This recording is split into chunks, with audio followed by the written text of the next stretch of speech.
Hey everybody, welcome into the Woody Hayes Athletic Center. This is the practice report. It's brought to you by Byers Auto. That's Spencer Holbrook, Tim May. I am Austin Ward. No Berm today. He's out there doing his high school thing. Spencer was actually with him last night for a Massillon game.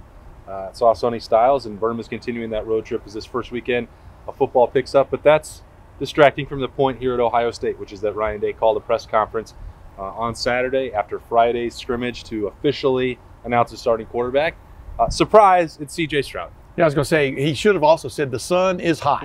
You know what I mean? I mean, it would have been as profound. And, you know, yeah, I mean, that's making short light of it, but we've been talking about it all along with C.J. Stroud. I mean, you were really on the C.J. Stroud bandwagon even in the spring, and I just provoked you just because I like to provoke. I mean, you know, if we just agree. Like to stick the needle in. Oh, yeah, if you agree on everything, you don't have a conversation, Sure. right? But the bottom line was, I think things worked out exactly the way we thought they were. When he said he had gained separation a week ago, actually it wasn't even that long ago, then you know the inevitable was about to happen. But the interesting dynamic that's he's trying to employ here though is that C.J. Stroud is the starting quarterback for game one, and leaving it open that things could change as the season goes on, which I think is interesting because we don't think it's going to change. But how much of a carrot do you really put in front of people anymore that's legitimate? I almost feel, and I'll let Spencer dive in on that it's not necessarily, because I think people will latch onto that, or some people will, and say that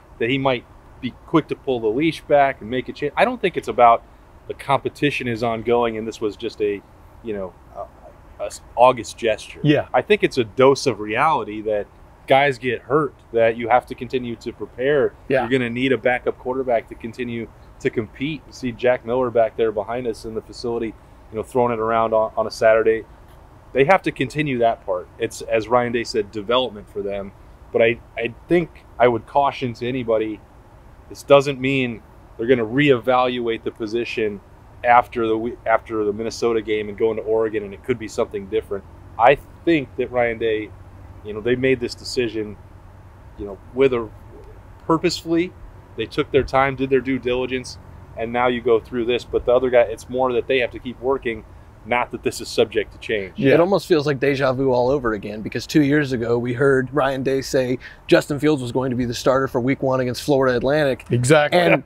And we already knew he was going to be the starter for week one against Florida Atlantic. He left it open and said it's an ongoing thing. We need to stay competitive. Yeah. And then C.J. Stroud is the quarterback, and lo and behold, I think 2 years ago we walked out here and we probably saw Gunnar Hoke and other guys throwing out here. Exactly. Now we walk out of the building and we see Jack Miller behind us still keeping the competition going. So yeah, I think there's a little bit of that head game going on. He is an Urban Meyer guy, always about the head games and staying competitive, but also like we already knew what was going to happen here. And yes, week one, anything could happen, but C.J. Stroud has cemented himself as the leader of this team. Is Ryan Day an Urban Meyer guy? Or is he a Chip Kelly guy? I mean, I think he's a combo of all when you that. can pick and choose. Yeah. But here's the thing. This is interesting, and I know you guys know this. I'm just saying it, the obvious, like the sun is hot. None of these quarterbacks have played a college football game. So number one, you've got your starter now for game one, but you've got to get, Kyle McCord, Jack Miller, who knows what's going to happen with Quinn Ewers down the road. But, I mean, you've got to get some of these guys, at least Kyle McCord, you would think, if he's the number two, which I think might end up being the case, they've got to get some playing time, because you literally going into that Minnesota game, you have no quarterback who's thrown a pass in a real game. You've entrusted what looks like a diamond-encrusted offense to this guy. Yeah. You don't want him to wreck it, you don't want him to crash it, but you also got to get guys experience. I just think it's a really interesting moment, like we talked about on my podcast this week, of all of these great on paper talents in the same room together, but none of them have played college football, and I just think it's going to be interesting, because boy, that game too is coming fast. But even Minnesota's going to be loaded for bear, pardon the expression, coming after Ohio State. You've got to get these guys experience, but you got to win games too, And it's kind of the way of the world. I guess maybe we've been talking about C.J. Stroud being the starting quarterback for this team for so long that it's easier in my mind to, all right, well, what does that mean for the rest? Because, do you have a plan for the backup? We asked, Ryan Day that, and he kind of, hedged a little bit, because he doesn't need to lock himself into that pecking order publicly in the middle of August. But if you're saying I've been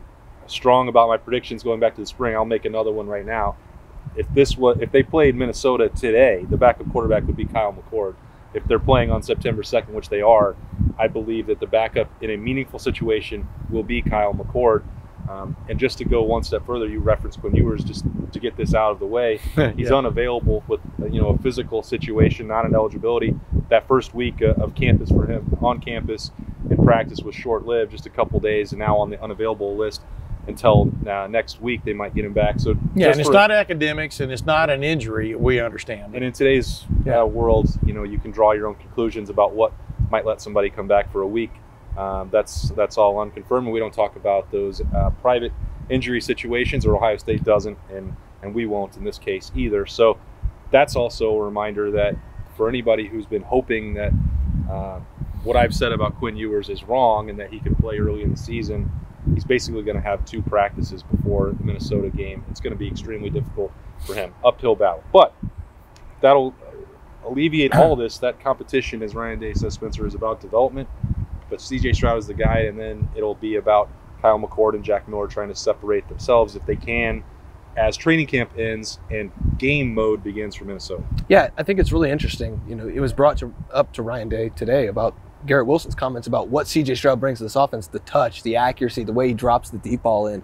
We see it when we get out here and we're able to watch their deep ball drills.